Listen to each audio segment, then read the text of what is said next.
Halo minasan, teman-teman anak rantau yang di Jepang khususnya.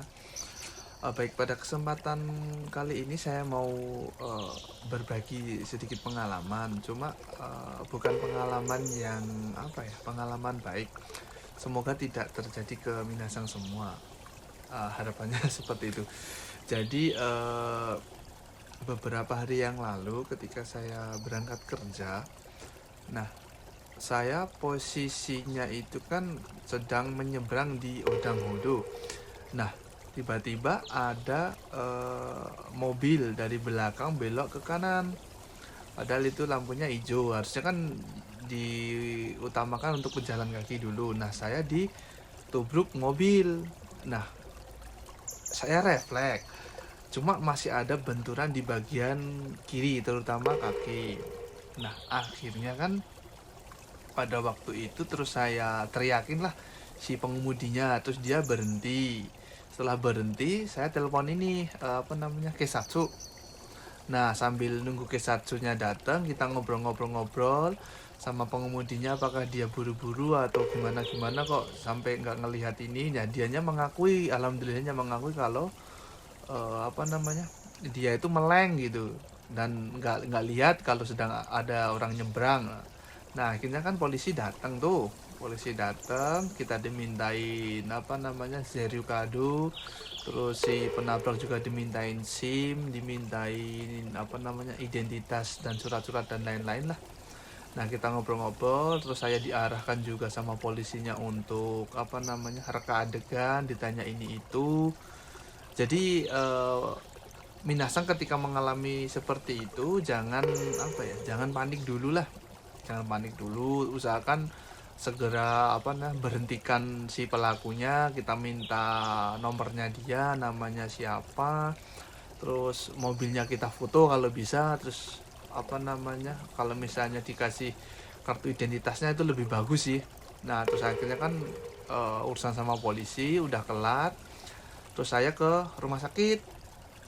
Jangan sampai kalau minasang itu kejadian seperti itu terus diajak damai, itu jangan mau ya. Eh, apa namanya Usahakan telepon polisi dan biar nanti diselesaikan sama yang berwajib, jangan mau diajak damai. Nah, akhirnya saya ke rumah sakit, saya ronsen ini itu, takutnya kan ada apa-apa. Alhamdulillah nggak ada patah tulang, cuma dari rumah sakit itu disuruh istirahat 10 hari tidak kerja karena kakinya kan memar. Terus ya udah, saya ke rumah sakit, terus ngurusin ini itu, selesai semua bukti pembayaran dan lain-lain disimpan, jangan dibuang dulu. Termasuk ketika misalnya minasang naik taksi atau naik den, saya itu juga disimpan juga. Nah, setelah itu saya ditelepon sama pihak asuransi dari si penabrak. Nah, dia ngomong gini bahwasanya telah terjadi kecelakaan dan saya atas nama klien kami yang sedang uh, kena musibah kecelakaan gini, dia minta identitas kita. Nah, kita teleponan ngomong ini itu, terus ya udah saya kasih tahu alamat saya dan gini, akhirnya kan datang tuh kayak gini nih.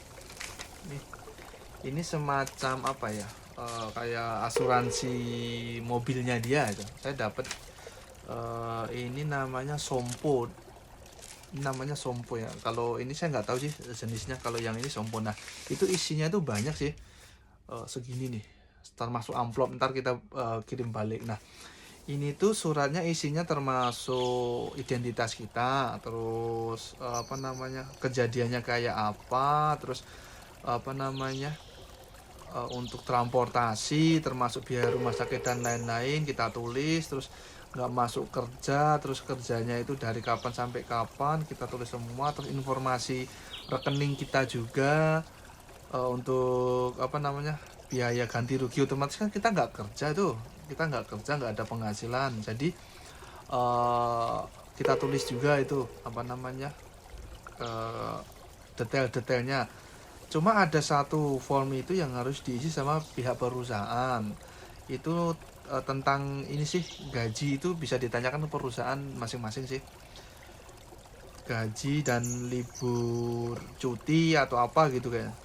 Banyak sih isinya. Cuma ada ininya, ada mihong, ada contoh pengisiannya. Kalau misalnya Minasa nggak bisa mengisi, bisa minta tolong ke apa teman orang Jepang atau pihak perusahaan bantuin isi. Nah, kurang lebih seperti itu.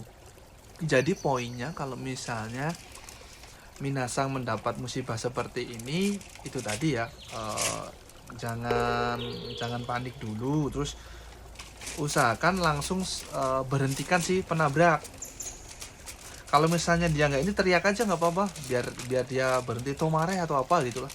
Nah, kalau udah berhenti tuh apa namanya, minta identitas dia, kita tuker nomor telepon dan lain-lain, terus kita telepon polisi. Nah, kalau telepon polisi itu kan otomatis harus kita punya ini ya, nomor telepon Jepang. Nah, saya saranin Minasang itu ketika bekerja di Jepang punya inilah nomor telepon, tapi yang bisa untuk telepon, bukan untuk menerima SMS saja. Kebanyakan kan hanya untuk paket internet, jadi kegunaannya seperti itu. Karena kan kita nggak tahu ya, apa namanya, ketika terjadi apa ya, hal yang tidak diinginkan, jadi kita bisa telepon.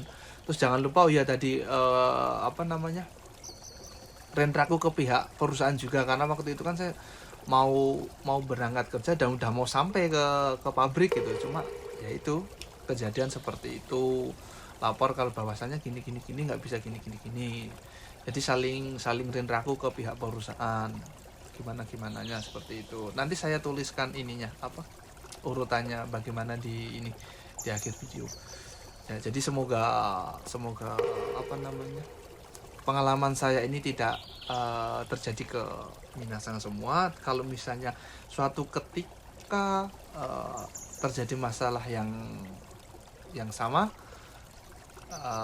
kurang lebih step by stepnya seperti ini, dan saya juga udah apa namanya, sodang ke temen yang udah tinggal lama di Jepang juga, ke beberapa apa namanya orang Jepang juga, kurang lebih seperti ini. Jadi semoga kita selalu diberi keselamatan dimanapun berada dan tetap hati-hati.